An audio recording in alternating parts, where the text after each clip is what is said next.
All right, I'm super excited about this next panel, the youth panel, and it's going to be facilitated also by Julia Terry from Choosing Our Roots. So I won't take up any of their time. Go for it. Is it working? There we go. Okay, so I'm going to try to talk as little as possible. Cool.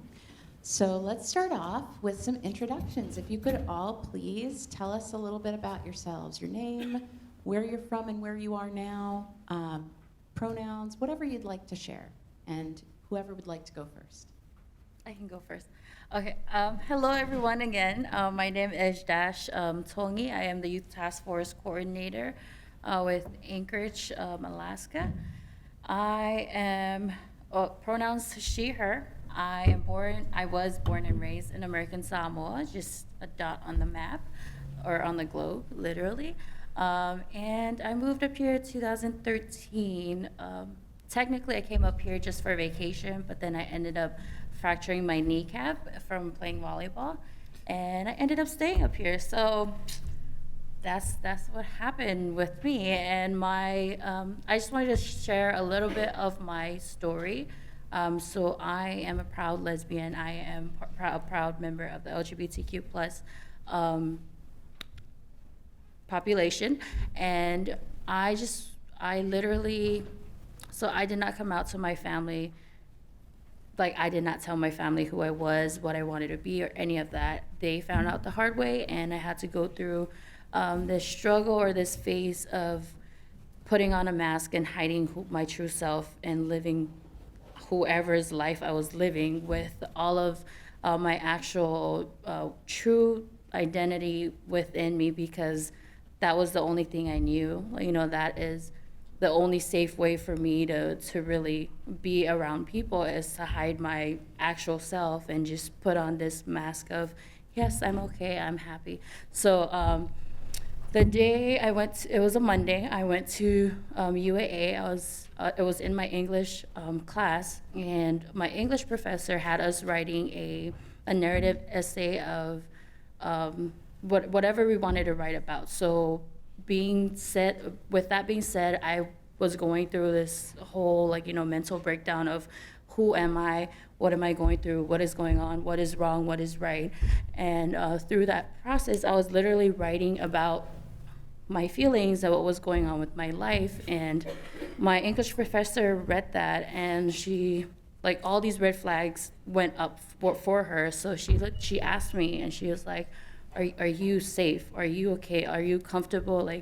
Is there anything happening at home that you want to talk about? And just Dash is like, oh no, everything is Gucci. It's all good in the hood. I was just literally throwing everything my true self to the side and just putting on this mask and this face of, yeah, I'm good. Everything is great, with all long sleeves, long pants, nothing showing. So I was like, I'm okay. I'm good. And she was like, okay. So she ended our class early, and she came back to ask me, and she dead ass looked me in the eyes, and she was like, Dash, is there anything that you want to talk about?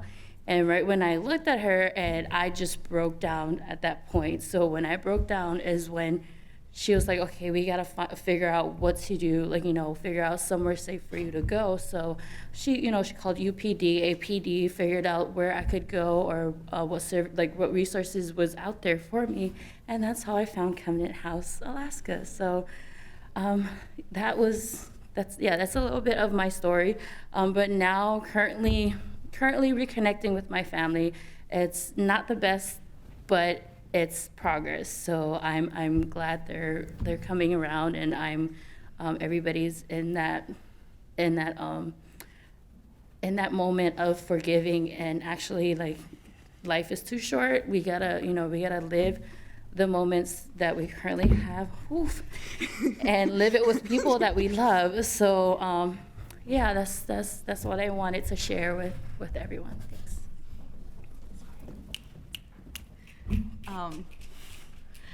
I'm gonna try not to cry. You started us off really good. No, don't be sorry. That's great.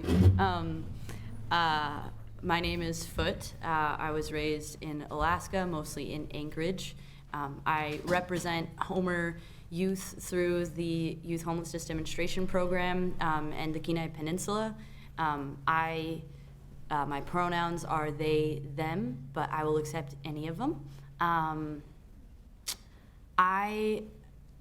A little of my story is that after high school, I had intended on going, I was a nerd. I was college bound. You never would have expected that I ended up on the path that I did. But I went backpacking down in the States, kind of like what someone would do in Europe, but in America. And I didn't know really what it was like to be homeless at all. And one day I didn't have anywhere to stay, and basically a homeless community took me in and started showing me where to camp, and then they were inviting me to come eat with them and all of these things. So it's kind of controversial because I didn't identify as homeless at that time. And then one day I lost my ID and my wallet, and I had no money, no identification, and no way to take the train south to get to my friend, the only person that I knew in that state. And so I started to really learn what it meant to be homeless. For a long time, I identified as a traveler. At some point, I started to realize I was actually homeless. I never took any of the transitional housing programs that people offered. I did try to get services like dental services, and I started to find all of the barriers that people faced. I experienced a lot of the stigmatization, being targeted by police officers. I started to experience the reality for myself, and I was overwhelmed with all of the stories of my friends and my peers, people who maybe had been chronically homeless for 10 years, or maybe LGBTQ youth that had been kicked out or didn't have a safe place. So yeah, I think I answered all the things. That's a little bit of my story. I still technically do not live anywhere, but I feel semi-functional. I one day will figure out how to integrate fully into housing, maybe. Yeah. Sorry, I was just like, does this mic work like how it does? I'm Dejanay Hale. I am here with my house. I'm the project manager and peer support. I am also here on the Balance Estate statewide youth action board. I am the vice president, and I'm also the Matsu regional rep. Pronouns she, her. So just to give a little bit background on me, I was born and raised in Anchorage, and starting at the age of 17 up until just about recently, I was homeless. I struggled with this, I would say, a dark cycle that I was in, which was full of drugs, alcohol, and self-sabotaging. There was multiple times where I thought I was out of the cycle, and I would do something subconsciously or consciously to sabotage the success that I had, because I felt like I wasn't valuable enough to be this successful and see myself that way. And so anyways, I went off to live in Wasilla and graduate from Burchell, and I also played basketball there and had an outstanding season and was able to get a scholarship for basketball at Central Methodist University, where I graduated with a bachelor's in mathematics. And then I went off to play professional basketball in Germany, which I'm part-time here, part-time German. So it's awesome to be here, to have the opportunity to advocate for all my fellow athletes, to people who are in the same situation I was in, and really just give you guys the perspective of someone who has experienced homelessness, and really show you guys that we should be the ones advocating and making these changes, not these people who have never even came in contact with a homeless person or don't even know what it's like to spend a day without a home. So we're here to make a change old systems, maximize our services that we have now, come up with some innovative ideas. Yeah, we're here.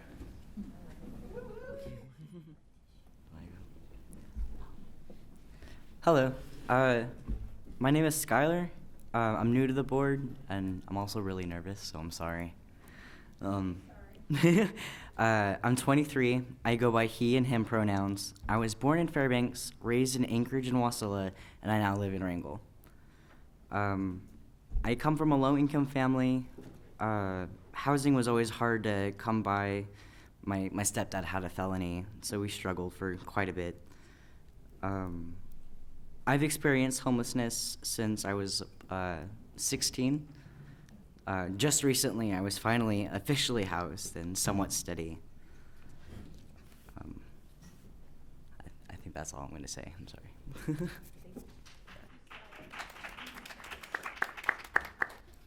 Hi, hello. I'm also new to the group. I represent Fairbanks, and I wasn't born there, but I was raised there mostly. I'm really excited to be a part of this group, and I'm thankful to have met the people I have. I'm not going to say much about my past, just that I'm grateful for this opportunity, and I think each and every one of you are doing great for your communities, and thank you.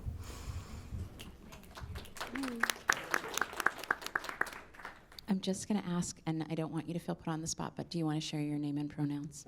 Up to you. Oh, my name's Janet Kahn. I go by she and her. Sorry. I probably should have started off by saying thank you for sharing your stories before you even shared your stories, because being vulnerable in front of people takes work, but it's the work that we need to do to heal one another, right? So thank you for sharing, you guys. All of the questions that I'm going to ask, the Youth Alaska Action Board came up with. So can somebody tell me what the Youth Alaska Action Board is?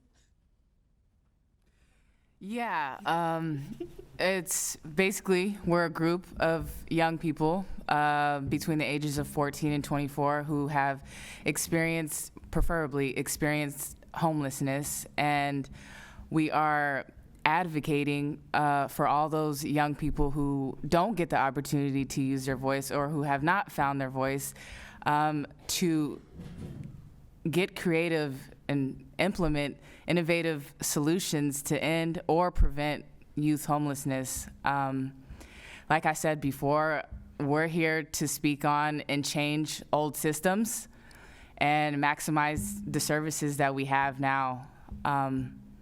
Yeah. Foot, you have something to say? We formed at the same time, essentially, as the Youth Homelessness Demonstration Program. So, and we'll explain more about that. But YAB essentially is its own entity, and we hope to be a reference for when adult partners are working on things like that. The Youth Alaska Action Board already exists, and you could call us in for, we're working on a policy. How do youth who are comfortable sharing their voice feel about this? Essentially, in this process with YHDP, we've realized that it can be hard to be trauma-informed and then ask someone who's in a situation to share their story and to come advocate and to show up at these meetings all day long. So in the future, and part of our initiative is to advocate for self-advocacy training and things like that so that other youth can feel comfortable the way we do. But yeah, in general, it's to help hold adult stakeholders accountable and to have someone you can reference that has lived experience. Does somebody want to talk a little bit more about what YHDP is and maybe some things that you've learned in your process? Okay, so you know about what the Youth Homelessness Demonstration Program for Anchorage was if you were just listening to Dash, who gave a great presentation. I was not here for all of it. I was talking with legislators. They're both important, yes. I hope you all go talk to them. I went and made meetings for tomorrow. I just knocked on their doors and said, hi, can I talk to you? And some of them said they were gonna get in trouble for making the meeting, but they did anyway. So basically, Anchorage applied for this grant, went through the planning process and the implementation, and they're in their first year of that implementation. So then Brian and the COC and other people applied for it for the rest of Alaska. So essentially anything outside of Anchorage is kind of being referred to as rural. Now we know that there's really rural Alaska, and then there's rural to the maybe nationwide definition. The Youth Homelessness Demonstration Program is a demonstration grant. We're given a certain amount, in my opinion, from what I've learned, is at first I was like, new programs, really excited, that's what it's about. Now I feel it's actually more of a catalyst, and it's incentive to get the state to coordinate all of our services, our service providers, to be more efficient at what we're already doing and to be in communication. And then we can clearly define our gaps because we actually know what we do. It's one thing to have services, it's another thing to be a youth unaware of the services. So that's great if you have them, but if I don't know about them, what can I do with that? Yeah, the difference between YHDP, region reps, and YAB, so because it formed at the same time, some of the adult stakeholders think that those region reps are the same, and they're actually different. So we've decided, pretty much Dejanay and I were the beginning of the Youth Alaska Action Board for the statewide level. Now we're coordinating with DASH and the Youth Task Force because we have similar missions, essentially. But the region representatives for YHDP are voting and focused on that project, whereas YAB will be its own entity that will continue on in its own way. But because we both wanted to have region reps, they're kind of the same at this time, but they may not always be the same. There's probably a lot more I could say, but. Yeah, can you guys hear me? I feel like you guys can't. Yeah, so specifically for the YHDP, I think the Statewide Youth Action Board, also known as YAB, if you guys caught that, I think our primary goal with the YHDP is really to identify and analyze barriers or gaps that directly impact youth or at risk who are experiencing this. And for this project, we want to fill those gaps. We need to fix this because there are huge gaps, and that results in more and more and more homeless youth.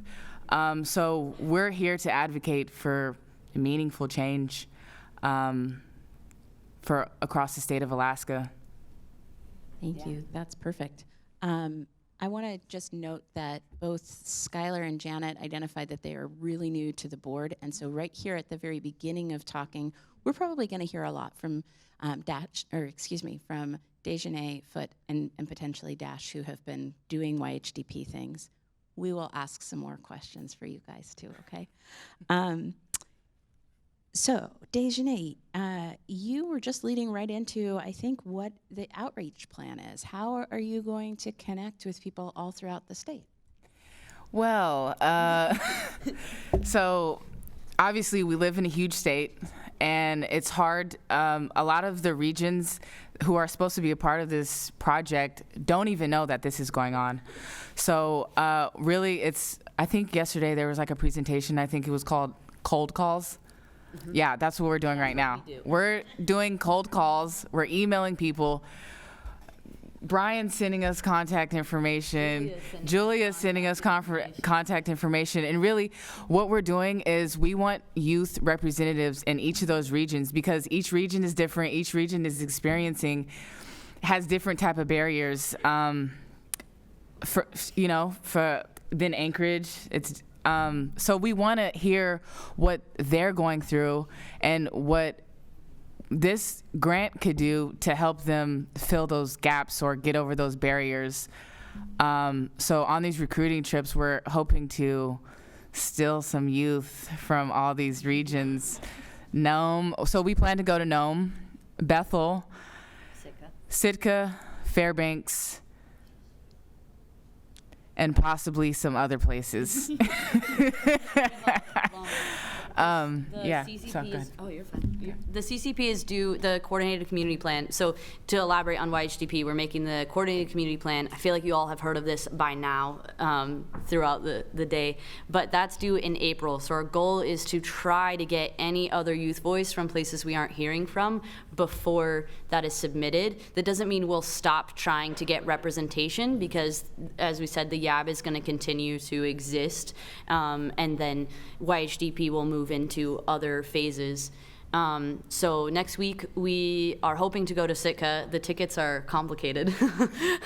And then I believe Bethel. And so in these places we're reaching out to schools, we're reaching out to service providers to see how can we connect with youth. What are your ideas? Fairbanks is exciting because the door already does outreach. I talked with someone from Barrow earlier this week, and they apparently have mayor youth advisory councils.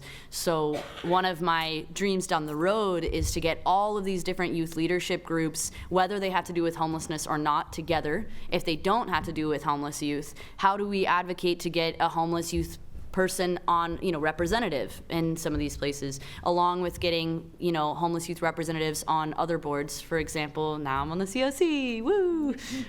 That was a goal that we actually made together in Juneau in November, and now we're seeing it come to fruition. So I don't know what else I was gonna say. Outreach plan. I think that's most of it. A really great outreach plan, and I'm wondering, I'm going to add a question in here if that's okay. Mm-hmm. What does the YAB need from the state of Alaska in order to implement this outreach plan?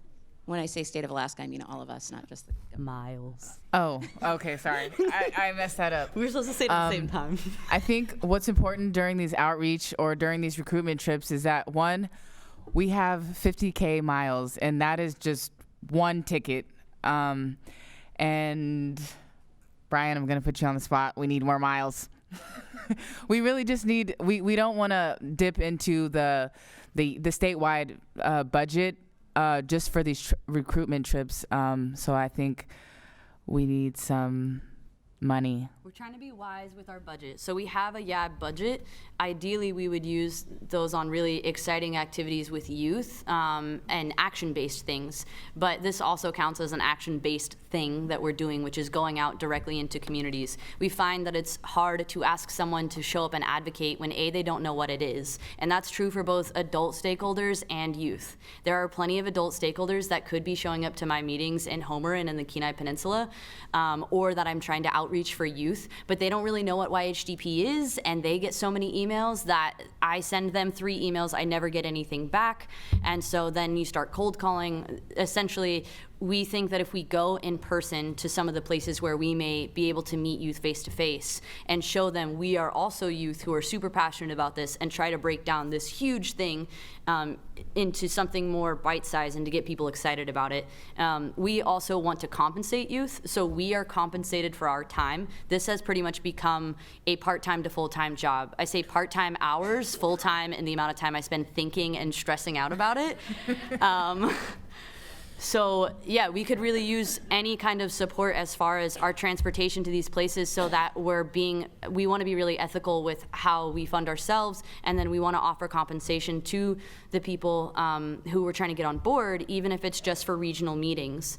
So Matsu has a youth board. Do you want to talk about some of the funding things you've been working on there? Yeah, so right now the statewide has a budget, and it's separate. I think it's all under the same umbrella. So this statewide budget is supposed to compensate the statewide Youth Action Board and the regional Youth Action Board, which that's gonna burn up really quickly.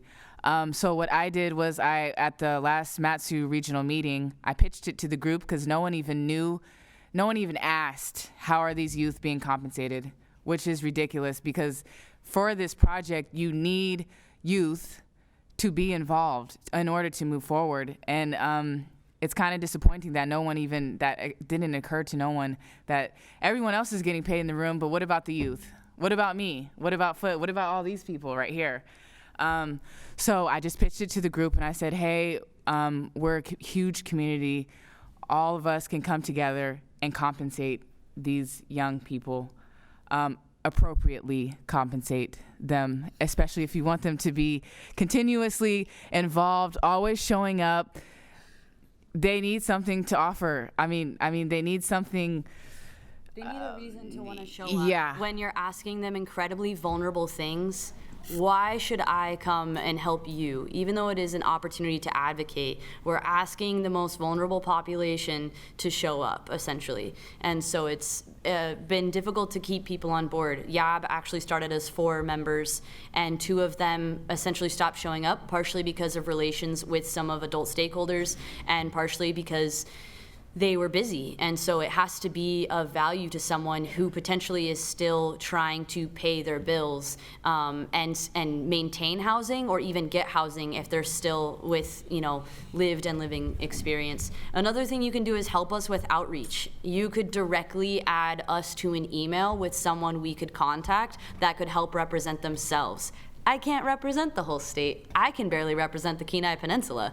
So I'm just trying to get, different people to show up to the phone meetings so that we can all be on board, and so that when there's a question of, do we have this service, someone who actually knows could answer that question. And then as far as youth, maybe in your community, you can think of a funding source that would help support a youth action board in your region, so that we can disperse the funding so that all the youth can be compensated, essentially. Yeah. So speaking of people throughout the state of Alaska, this next question is for everybody. So we can start on one end or the other, and you can share as much as or as little as you want to. So the question is, what programs does your community need? And I think that isn't just the community that you happen to live in right now, but maybe the community that you're here representing, or a community that you've lived in previously. And what are the strengths and gaps in the place that you are right now or throughout the state? Janet, do you want to start, or do you want Dash to start? Okay, I'll start. Okay, so I think, program-wise, Anchorage being the big city and with all, where all the resources are, we are there, but I believe we need more permanency navigators, only from experience that project and that innovation actually works for Anchorage. It might not work for, outside of the rural areas because of transportation-wise, that's not really ideal. There's not good roads. There's you'll have to take a boat somewhere. That's not ideal outside of Anchorage. But I believe you need more permanency navigators, program-wise or project-wise. And then what was the second part of the question? So it was, what programs does your community need, and what are the strengths and gaps in your region or throughout the state? So I believe the strengths that we have specifically in Anchorage with the youth task force coming on board and actually slowly becoming more visible out in the community, that is a start. That's a strength I believe is currently in progress and definitely expanding as we move a lot, the next year and the next year or so.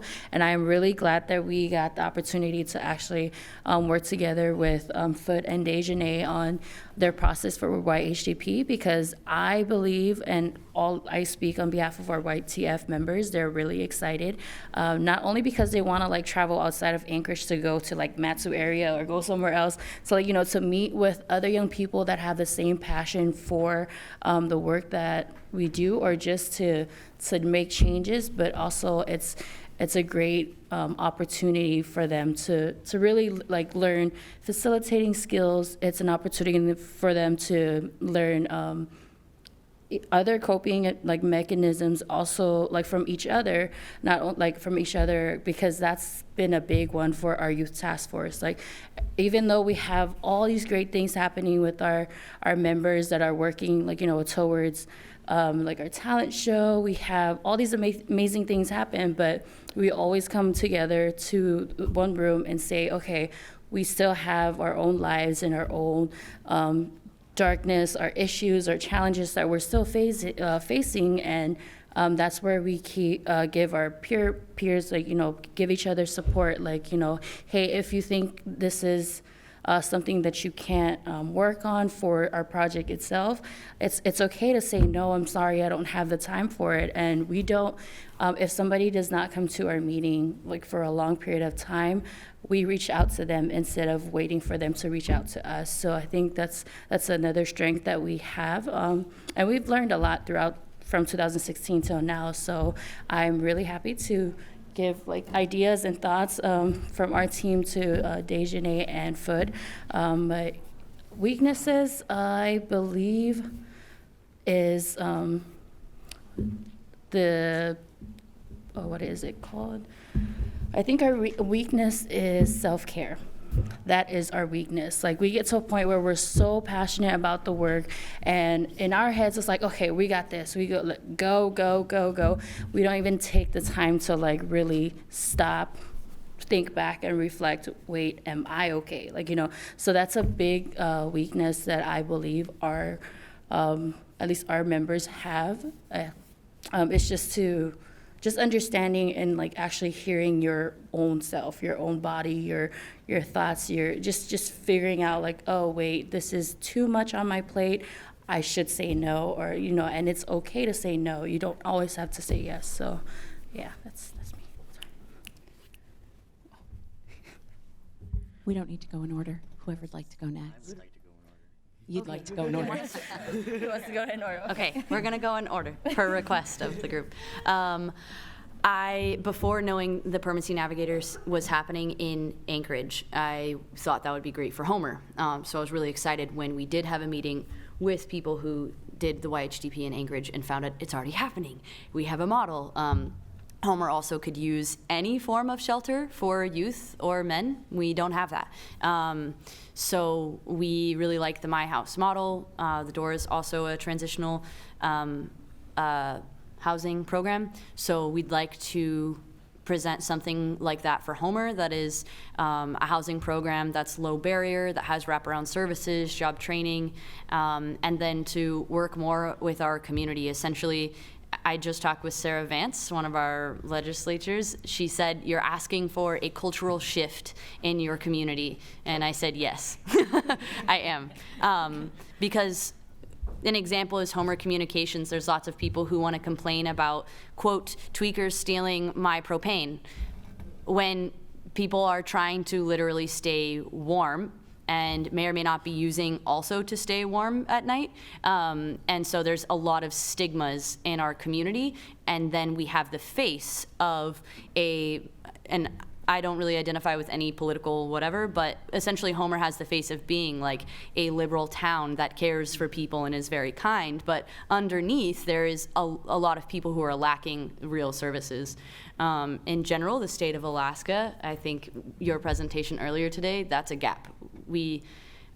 I have started trying to advocate with NYHDP for the more actually rural parts of Alaska, because when I think about who's showing up to our meetings, it is all people who are from hubs, and how can I get these other people to show up? So talking with Barrow was really exciting, and hearing about the Mayor's Youth Advisory Councils. So yeah, I guess a gap is the representation from some of the people who are struggling the most, and qualifying that as homeless. Like overcrowding in a home or someone couch surfing in Homer, those qualify as people who are doing whatever they can to not sleep outside. That doesn't mean that they have a home. They're still in some sort of situation. So by federal definition, they're at risk. But at risk of, the ground, yes. There's probably a bunch more, but I really want to pass it down, so. So I live in the Mat-Su, and I'm representing the Mat-Su area, and Anchorage, good job on the navigation system. I think that, I know that the Mat-Su region needs crisis housing. I think it's important that if a young person is experiencing homelessness, that they, first of all, they get stabilized, and then they can figure out the rest later. But I don't think it wouldn't be like, I would say a shelter, and I don't like to use that term, so I would just stick with crisis housing. But it wouldn't be the traditional, you come in and then you leave at 6 a.m. The point is to stabilize this young person and keep them in that for 60 days until they get mentally and physically prepared to move on to the next step. I mean, these young people who are in the Matsu are dealing with all these traumas, and in order to move on from that, they just need some type of stabilization. I think that's super important, and I think what the Matsu has an issue with is, one, it's so large that there is problems with the transportation, but luckily that the community, Matsu Health Foundation and a couple other agencies are working together to come up with a centralized community or transportation.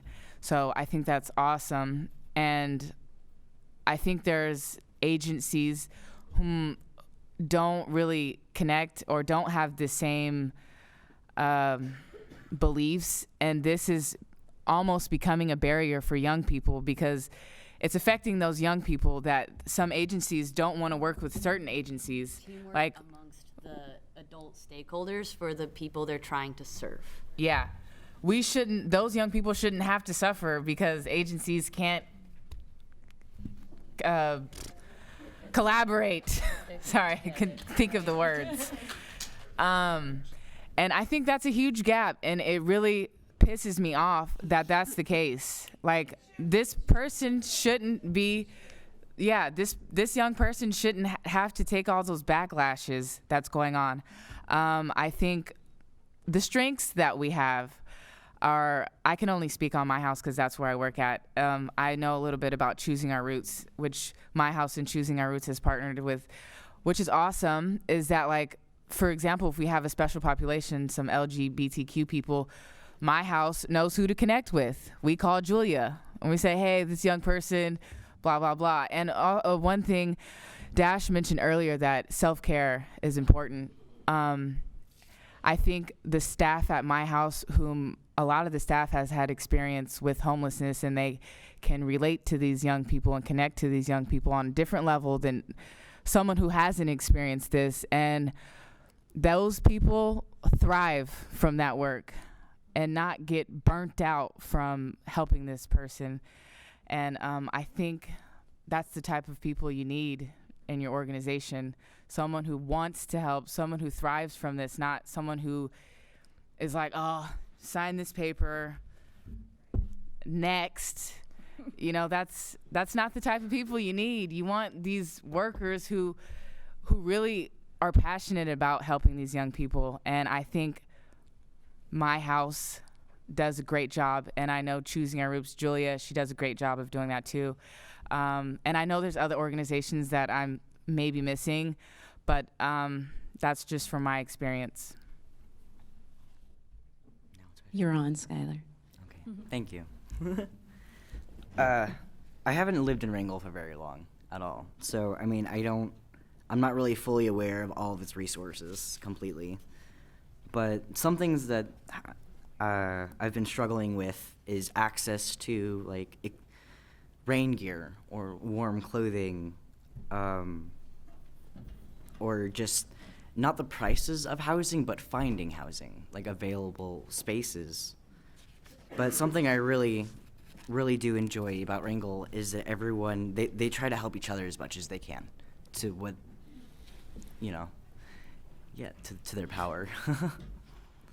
I think that's... Do you want to talk about strengths and gaps in other places that you've experienced homelessness in Alaska? Only if you want to. I didn't really prepare myself. One of the things we talked about together earlier was one of those gaps is the awareness of knowing your services, like we said earlier. So when Skylar and I were talking, I was like, that's a gap. The fact that you don't know your services, that's a gap. It should be very easy for you to know who to contact, at least to find out. And then another one was talking about community and making friends. Yeah. Do you want to share anything? Oh, there just isn't really a lot of community events. It's a really small city. So I wouldn't call them homebodies, but it's really hard to make hermits. It's really hard to make friends with them because a lot of people that come to Wrangell are they're seasonal jobs, so they don't really get close to anyone.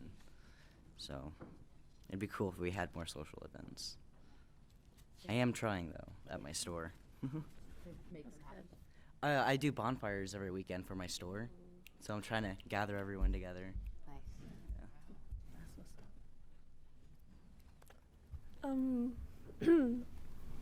I think the resources in Fairbanks for youth, they're really positive, like, because I was at a time living at the door. It's a youth shelter, and it's extremely helpful. Like, I hear all these stories in Anchorage, and I hear your guys' struggle, and I'm thankful that the Door Youth Shelter is in Fairbanks, and there's also soap. And I think that the YHDP would make Fairbanks even better and more helpful for the youth in Fairbanks. Janet, can you tell us what SOAP is? What does that stand for? It's not a shelter, it's just a place for you. It's a warm, happy place for youth to go, and if they need help or if they need winter gear or just something to eat or shower or directions or bus tokens, it's like a pit stop. Yeah. Thank you. I forgot one. Go ahead. Which is just rec centers. Most of the youth that I've talked to haven't even advocated for housing. It's like somehow it doesn't even come to their brain that that's like an option. Like, what if we had a housing program? But when I speak about the idea of a housing program, they're all very excited for that option because most people are couch surfing in unstable environments. But a lot of them have said, I want a rec center that is like one spot that I could actually, with multiple rooms where we could participate in healthy activities. Homer does have some of these resources to do healthy activities, but they're kind of spread out, and depending on who they're affiliated with, youth really aren't so interested, maybe because of the judgment or whoever is running it.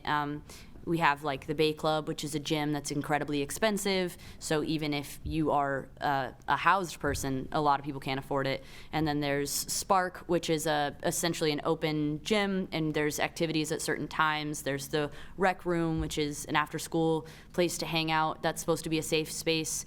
But because of the turnover of the people working there and people's previous experiences and the fact that it's one room in a basement, not everyone actually wants to go and hang out there. And so we're trying to work with the resources we have to make more options. But the truth is youth just want a rec center and like late night places with Wi-Fi. And in general, places with Wi-Fi that are open later, whether it's to do their homework or to stay in contact with people because they don't want to be at home because home isn't a safe space. So more safe spaces that are open at longer hours. That's why I like Pelmini's. They're open till 1:30 a.m. It's great. Good plug. I like that. Okay, so the last question that's on here from you to you, and then we'll open it to everybody else, is what helped or is helping you overcome homelessness? And if you still identify as somebody that is not completely stably housed, what has helped you stabilize in other ways? I guess we'll go down the order again, per requested. So what has helped me through my situation was mainly Covenant House's support and the community support, because if it wasn't for my UAA English professor and for her to make those calls and actually see those red flags without me saying anything, it was all on paper. Without her seeing and knowing that, I don't think I would have gone to Covenant House that day. I think I would have gone home and I probably wouldn't even be here, honestly.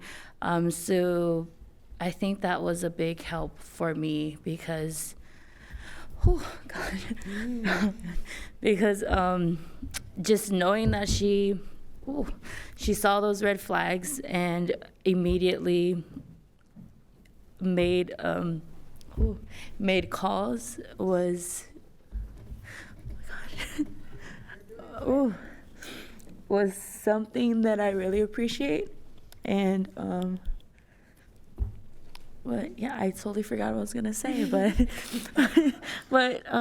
Yeah, so just and then the wraparound services itself, wraparound services itself over at Covenant House, like within the community, I had support from even South Central Foundation, like going through like to do my physicals and actually for them to make sure that my health was taken care of, and then partnering with also like DMV, the faculty over at UAA, to let them know, like they were talking with my case manager over at Covenant House to make sure that they know the situation. And it got to a point where I literally stayed in Covenant House because that was the safest place for me for a whole month. I did not go to school. Like, I did not go back to school because I was so scared and paranoid. And I knew what my family was capable of, that I could not even step outside to the lobby. I literally stayed in just in the youth engagement center or in my room and just find something to do, which actually I was drawing. That was basically what I was drawing, singing, anything musical wise. That's what I was doing just to get my mind off of what was happening. But it was still really hard. It was a difficult time, but I definitely got through it because of the wraparound services that was over at Covenant House and our community itself. So thank you for all the work that you do. So, yeah. Thank you, Dash, for being so vulnerable. As I said before, my experience is kind of unique because I did choose to go live out of a backpack at the beginning, and then at some point I realized I really was lacking resources. And part of why I continued to travel and sleep outside was my mental health issues that I had faced throughout my childhood, just severe depressions. And so some aspect of sleeping outside was stability for me in the beginning, because if I woke up outside, at least I went outside that day. Whereas before, it was like, if you can get from your bed to the couch to watch Netflix, that's a good job. So then there was a point where it was no longer serving me. We need shelter to take care of ourselves. And even if I still have a love for traveling, I still understand more in depth now, like how much shelter is important. I was cold and hungry and in a really unhealthy relationship. I was incredibly isolated from pretty much everyone in my life that I had been friends with or my family. And I was like, I need to go somewhere I feel safe, that I'm comfortable in. So I went back to Santa Cruz, a place that I had been many times before, and I went to the public library, and the public library was my resource. I filled out updated my resume, printed off a bunch of copies, and I sat on the sidewalk and I gave out my resume to people. And then I went to the farmer's market and I got a job at the farmer's market. And the farmer's market fed me because I sold food, and then my boss was one of those things is relationships. Like, I would go to sleep protests in Santa Cruz at the city hall because of camp abatements, which is one of the gaps I forgot to mention. The fact that homelessness is actually illegal, but we say it's not, and that police officers say it's not, yet write you tickets for it. That's just like, what the heck? Where I should go talk to the legislators and policymakers about that. Can we just get rid of camp abatements? Why are we writing tickets to the most vulnerable people? And this boss that I had, she knew that I was in a different situation, and she was very supportive to me in my work, and like sometimes paid me in advance so I could buy the proper shoes for work because I was wearing sandals when I needed closed-toed shoes, and like bringing me socks and scarves when I was sleeping outside doing the camp protests. And then I'd say jobs that are weird, like me. This is actually an amazing opportunity, and what I realize now is social work jobs have grounded me more than anything. I worked for 6 months at the South Peninsula Behavioral Health Services Center in Homer. That's the longest I've ever had a job. And then this, because it is something I'm passionate about. It helps me feel, full. It helps me feel like there's a point to life. People ask like why I'm so positive, and it's just because you don't want to see me on my bad days. I'm positive because it's that or die. It's like forge forward or lay down and bury me in the ground. I don't want to do anything. And then music. All throughout my travels, I had to have a notebook so that I could stay sane. I have always been a singer, and I was surrounded by street musicians, and so it inspired my project. So essentially, jobs that can fit to people. I think one of the biggest flaws is that we're essentially, just like I think you said, you don't blame the hospitals for sick people. We have a system. What's that? You quoted someone else, but essentially it's like we have a system that has to change beyond our services and what we're doing here. So we're advocating for housing, but we also have to create a society in which people can be accepted and not feel marginalized. Some people choose to be homeless because they cannot fit into the standards that we have set for people. And that is something that I experienced and many others experienced. They just didn't know how to integrate back into this. That's all for me. Sorry. Julia, could you repeat the question for me, please? Sure. Like, What's helped or is helping you to overcome your own homelessness? So when I was 17, I didn't have any adult figures in my life. And when I didn't like authority. I don't like people to tell me what to do. And so not having any stability or any positive adult figure in my life really threw me off. So finally, Michelle Overstreet, who's the director of my house, at the time my house wasn't even my house, she came into my life. Thankfully, I thank God for this woman. And really, she created this safety net for me, that she made me feel like anytime I would have setbacks or I would sabotage myself, that I wasn't just gonna fall off and ruin the whole foundation that I had just created. It was just 2 steps back and I'm back up. And I had this adult figure in my life who gave me chance after chance after chance after chance and didn't get upset with me for not listening to her or for not taking her advice or for failing. Because she would tell me one thing and then I would go do whatever else, everything but what she had suggested to tell me. So it's something I had to learn from my mistakes, and I'm glad I did, because really some things aren't learned. You have to really live these experiences to learn from your mistakes, and how to move forward. And just, so 2 things, having that positive adult mother figure to love on you, to care for you, to make you feel like you are important, you do have dreams, you are going to be big, and also athletics, basketball. I mean, Michelle gave me the resources, and I just took off and ran with them. Some people struggle to utilize their resources, and luckily for me, I just ran with them, and I'm still running with them. So, having that positive adult figure and having the passion for basketball and to keep playing has really helped me overcome that adversity. My turn? Okay. I've been struggling with homelessness or related to for all my life. I've just had issues with housing and moving a lot, but what really got me through it was my support team. High school teachers, the cops that worked there, Covenant House, my therapist that I've been talking to for 3 years now. We're like best friends now. I've been reconnecting with my family, my grandmother, but what's really gotten me through this to get me where I am now is choosing our roots, and Julia's really gotten me through a lot. If it honestly wasn't for her and the program, I wouldn't be where I am now. I'm in my own host home. I'm the assistant manager of the deli at City Market, and I'm doing really good.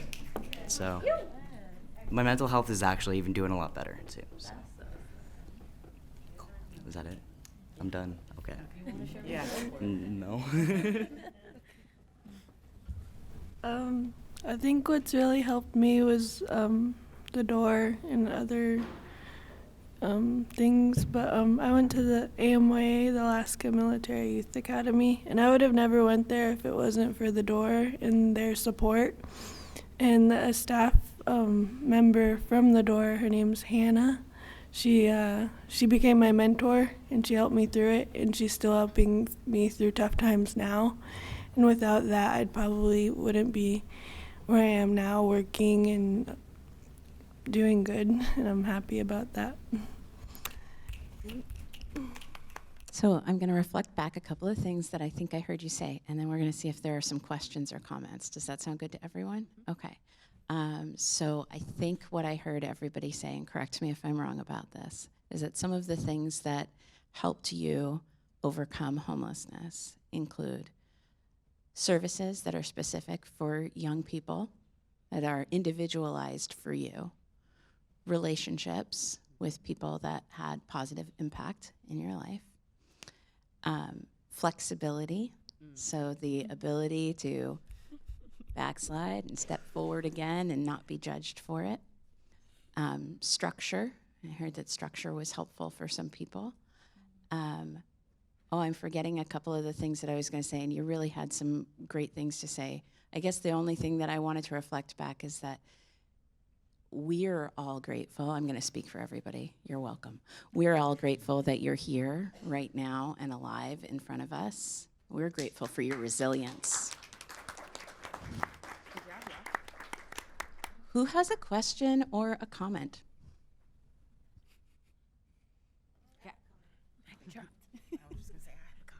So I really appreciate the fact that you guys are going to come to Nome. And what I would like to offer up is for, if you would all like to see this program, what I've decided to do is I will house these young people, we will feed these young people, and we will come up with miles to get these young people to Nome, because that's how important it is.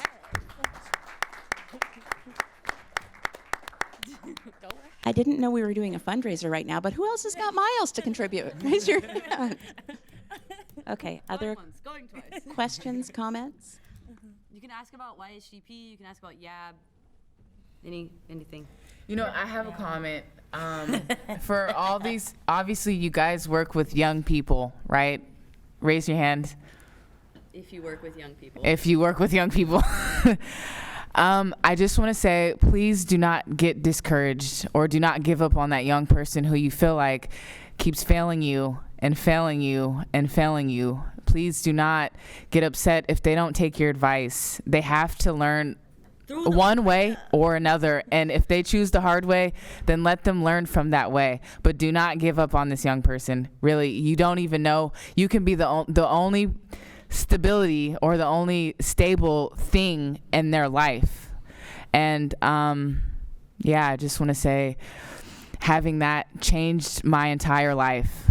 And you probably don't even realize the impact that you guys have on the young people that you guys work with every day. So stick with it. Stick it out.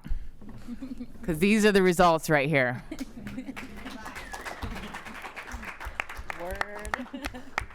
Yeah, I just wanted to make a comment and then ask a question. One, thank you so much for taking the time to share your stories. That's very brave. And, we've only been through this youth thing for like 4 months only. Like, feels like it's been like 5 years almost. But like, I can say, the working with the Youth Alaska Action Board has been the favorite part of my job for 3.5 years of this. I mean, absolutely, you guys have been killing it out there, and you're doing something really huge that's never really been done before in the entire country. So I'm really appreciative of the time that you guys put in. I know that there's a lot of folks here that I think are really compelled with what you said, but might be a little shy because it's a pretty heavy session and everything. How can they get in touch with you if they know someone that might want to be contributing or know of a youth that might be interested in participating? Youth Alaska Action Board at gmail.com. Is it Alaskan? No, it's Alaska. Because when you're typing it, there's 2 A's. Youth Alaska Action Board. It ends with the A, starts with the A. There's no Alaskan with an N.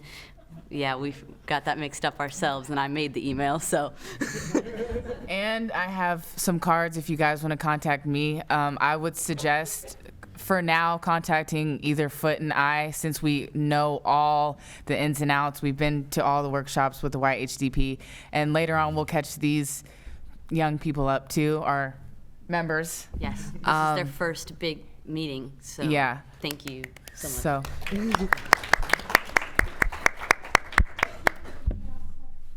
Anyone else have a question? Oh, Terry. Okay.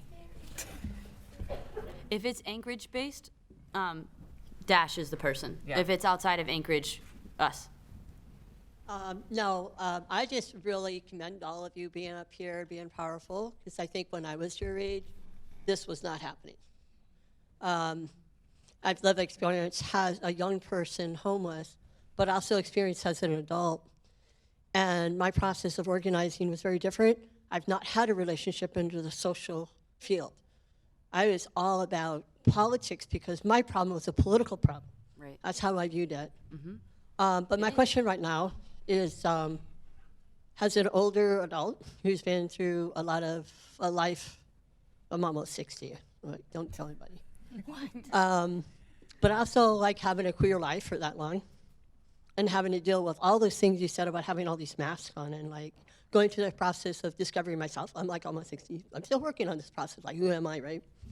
But with that said here, I'm wondering how, as myself as an older person who've had this experience and knowing that the people who are trying to be served need to have a voice on the table about how the service happens. That's a very, very strong thing. It's always been a part of mine, and that's come out first from the disabilities movement and moved into the psychiatric rights movement, and it's moved into all these different places. But my problem here, the question about the whole society is, why don't we listen to each other? What happened there, right?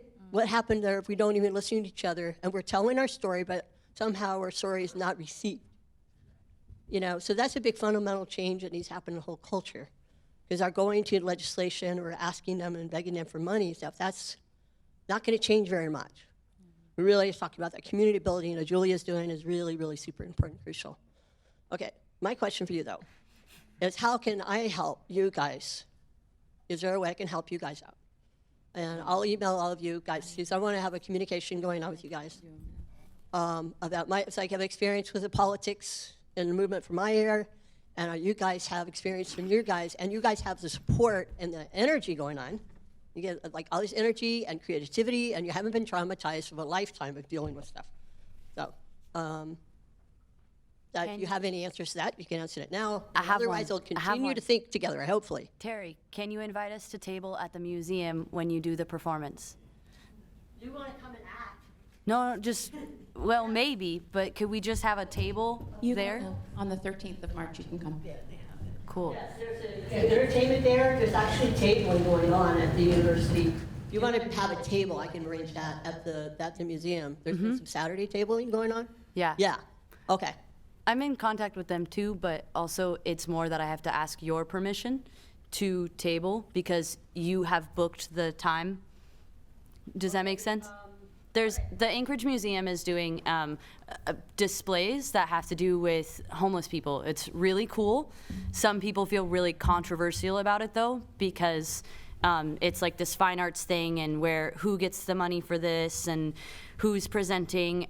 In my opinion, I think it's great. I'm glad that it's even there. There's one display that is a bunch of signs that over the past, I think, 20 years, a guy has gone around purchasing homeless people's cardboard signs, and it is all over the wall. That's an art display. Another one is a guy from Portland University has been asking the question, how does design pair with homelessness, and has what he calls a village setup. Probably doesn't mean village in the sense that we think of when we're thinking of Alaska villages, but some kind of communal housing. And then there's one other that I'm not sure, but there's a lot of programming, and so it would be great if YAB could come and just have a table during some of the presentations that I know y'all will already be there scheduled for. Yeah, that's what I'm asking in case anybody was curious. So I just wanted to comment and just share a little short, I'm going to try and make it short, story with one of our YCF members. So she has been, like, she has been, she went through the whole drug abuse, drug use phase, was in OCS care, in and out.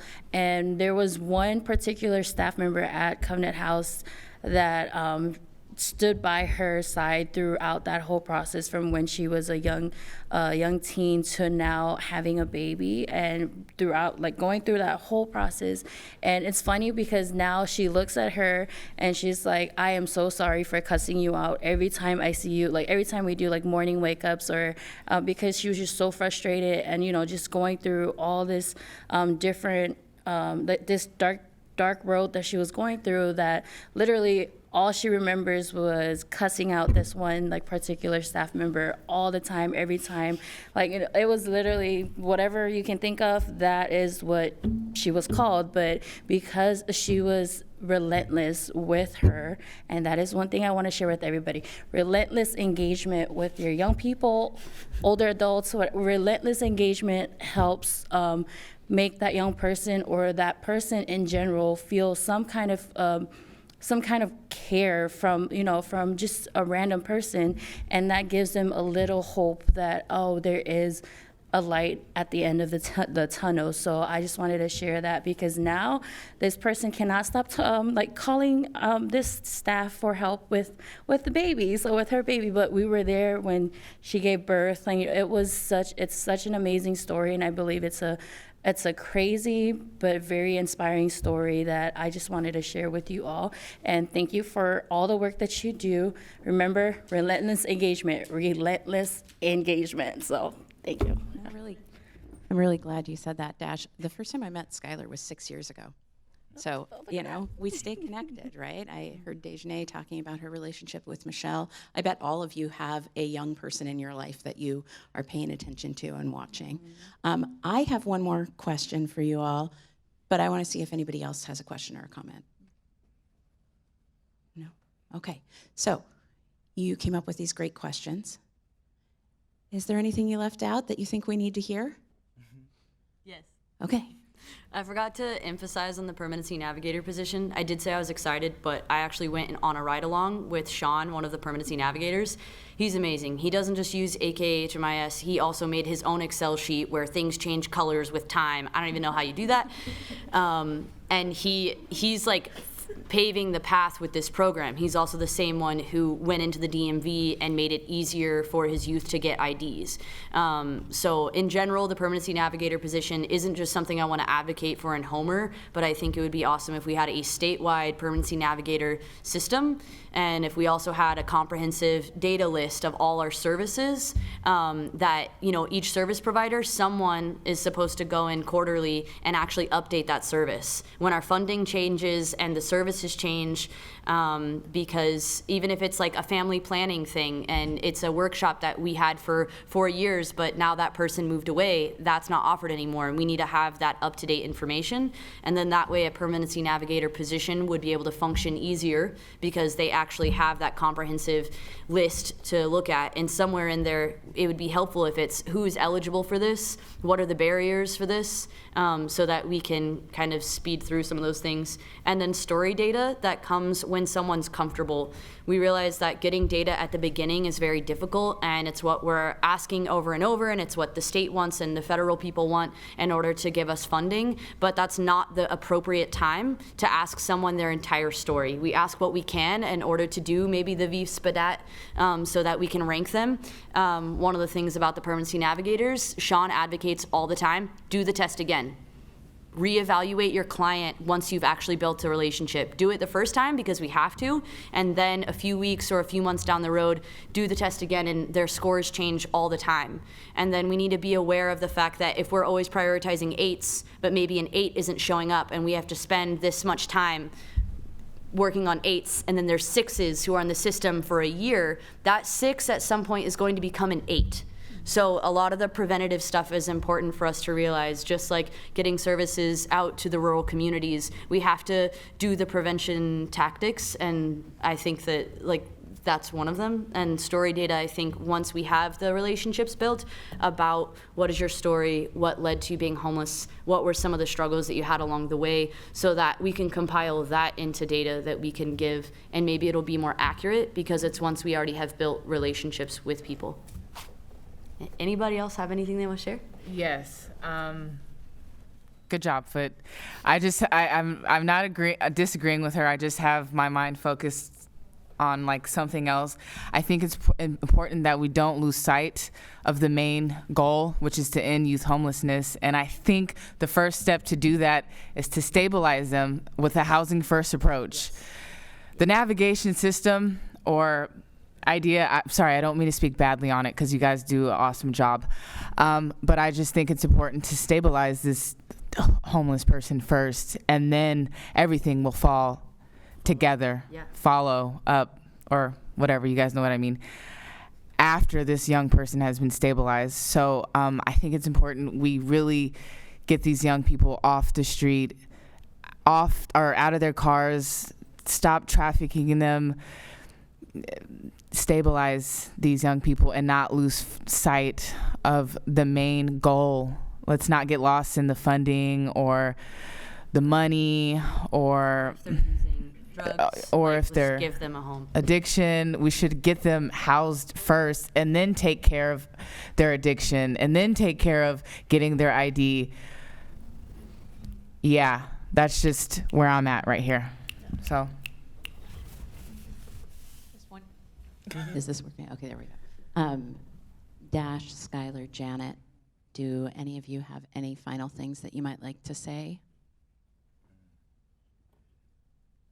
I just want to say thank you all for being here. I am super stoked. This was an amazing conference, I believe, like personally, and I cannot wait to listen to the next session. But yeah, thank you for being here and for all the work that you all do. So. Yeah, thank you for your time.